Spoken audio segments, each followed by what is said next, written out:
Nós mira essa aqui, para final de ano, nós a série ano 2021 hobby bom, nós mira aumento de quantidade de visitantes, pero também o perfil de visitantes conosco, mirando, por exemplo, a quantidade de americanos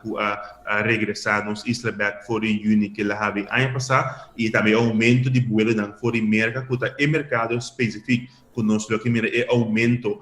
de visitantes e nós contendo para começar aqui. Lo que sim nós temos que remarcar e nós mira o efeito de Omicron no mundo a dar bonero também, em sentido viral para o país na maneira América, nós mira também barrado africana que tem menos visitantes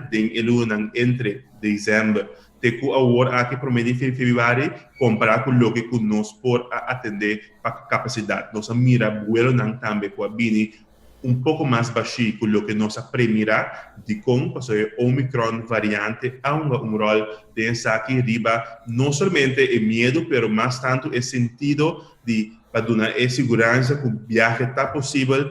também tem medo para vir a malo, quizás riba isla e quedar em quarentena, e tudo isso aqui não põe que o pessoa a posponer a viagem, não a cancelar, mas a posponer a viagem para próximo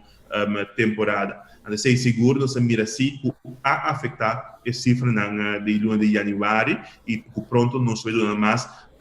uma explicação riba a quantidade de gente para visitar realmente. Fora Holanda, Europa, nós mira que ela queda manter sua estabilidade, nós mira a crescimento de último ano aqui, mira que também tem a ver riba o conhecimento de isla e também com o holandês não conhece Bonaire também, pero para comer seguro, nós mira que ela afetar, então nós mira que também de nos prognose de próximo ano.